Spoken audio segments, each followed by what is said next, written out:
Assalamualaikum warahmatullahi wabarakatuh. Halo semua, nama saya Kaira Permeta dari kelas 9F. Pada kesempatan kali ini, saya akan menyampaikan hasil resensi yang telah saya baca. Di sini, saya membaca buku yang berjudul Hidrong Pendekar Kalengan. Buku ini dikarang oleh Suyatman dan diterbitkan oleh Balai Pustaka. Buku ini merupakan cetakan kedua dan terbit pada tahun 1996. Buku ini memiliki 91 halaman.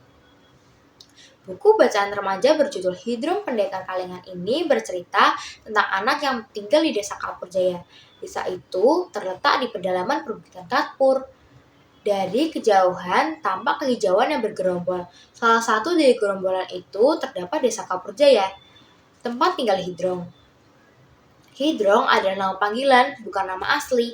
Pada waktu lahir, anak kedua Pak Karto dan Bu Karto ini diberi nama Sunudi. Nama Hidrong terasa lebih cocok dan pas menurut kawan-kawannya. Saat teman-temannya memanggil dengan sebutan Hidrong, Sunudi hanya bisa tersenyum. Ia tak marah, hal itu tidak menjadi masalah baginya. Setahun yang lalu, Hidrong duduk di kelas 4. Dia sangat rajin belajar. Untuk menuju ke sekolah dan pulang, ia selalu melewati bukit-bukit kapur bersama kakaknya. Selain melewati bukit-bukit kapur, Hidrong juga harus melewati jalan-jalan setapak yang sempit. Di kanan kiri jalan sempit itu terdapat kolam-kolam raksasa. Nah, pada suatu siang, Hidrong mendapatkan suatu pengalaman buruk. Ia terpeleset dan jatuh ke dasar kolam. Awalnya, kakaknya, Pardi, terbahak-bahak tertawa melihat adiknya yang meliuk-liukkan badannya bagai penari silat. Ia tak tahu hal yang nanti akan terjadi pada adiknya. Saat ia sadar bahwa adiknya sedang dalam bahaya, Pardi diam sejenak melihat adiknya yang perlahan menggelinding ke dasar kolam. Saat adiknya sudah berada di dasar kolam, Pardi tersentak dan ia berteriak minta tolong sambari turun ke kolam itu. Tetapi sayangnya tak ada orang yang berada di sekitar situ. Sambil memanggil nama adiknya, Pardi menyadari bahwa kepala adiknya sudah berlumuran darah. Pardi lebih keras memanggil nama adiknya itu sambil sesekali meminta tolong. Sunudi, semuanya tolong adik saya, Sunudi.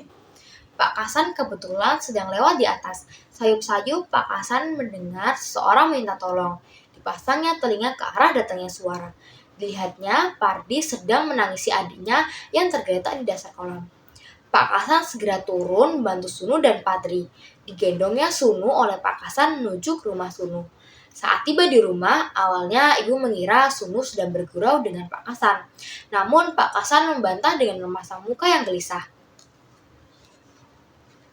Ibu segera berlari ke arah Sunu. Ibu tampak gelisah ketika melihat kepala dan baju Sunu yang sudah berlumuran darah.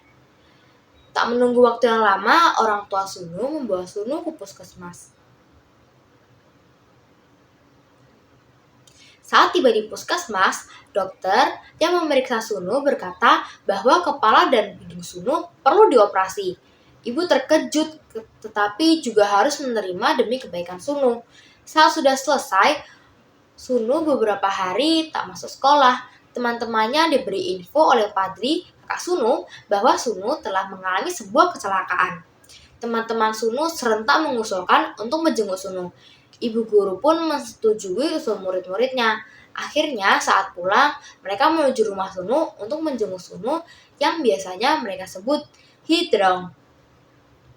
Saat mereka tiba di depan rumah Sunu, ibu guru memimpin untuk memberi salam kepada tuan rumah. Saat mereka masuk, alangkah terkejutnya saat melihat wajah Sunu yang berubah. Hidungnya membesar seperti terong. Sunu sudah mengetahui keadaan hidungnya itu. Ia takut hidungnya tak bisa kembali seperti semula. Teman-teman Sunu menahan ketawa melihat keadaan hidung Sunu sekarang. Mendengar kata Ibu Karto yang menyebut hidung Sunu seperti terong dianggap lucu oleh anak-anak itu. Terima pun dengan cepat menyahut. Hidung seperti terong. Kalau begitu Hidrong namanya. Nama Sunu sekarang kita nobatkan menjadi Hidrong. Artinya hidung terong. Anak-anak segera menoleh ke arah Trimo. Trimo seperti tidak tahu diri. Dalam keadaan sedih pun ia tetap saja berseloroh. Kawan-kawannya pun ikut tertawa melihat tingkah Trimo yang lucu itu. Bahkan Bu Rita juga ikut menoleh ke arah Trimo. Trimo malu dibuatnya. Dasar Trimo, ia tetap saja bergurau. Trimo tersipu, dan sejak itu nama Sunu kalah terkenal bila dibanding dengan Hidrong. Trimolah yang menyebarkan nama Hidrong itu, Hidung Terong. Setelah membaca buku ini, saya mengetahui beberapa kekurangan dan kelebihan dari buku ini. Yang pertama, kelebihan. Memiliki candaan dan makna yang membuat pembaca tidak terlalu bosan dalam membaca. Yang kedua, banyak kata atau istilah dalam cerita yang mudah dimengerti. Di balik kelebihan itu, pasti buku ini memiliki kekurangan. Kekurangannya menurut saya, buku ini minim akan gambar, sehingga kurang menarik bagi beberapa pembaca. Covernya juga kurang tepat dengan isi buku. Menurut saya buku ini cukup menghibur, ditambah lagi buku ini terdapat beberapa bab yang mengandung cerita dengan tema berbeda, sehingga beberapa pembaca mungkin tidak akan merasa bosan. Cerita tentang kekeluargaan dan pertemanan yang sangat mengandung makna besar menurut saya tidak akan sia-sia jika kalian membaca buku ini. Yuk bersama kita membaca!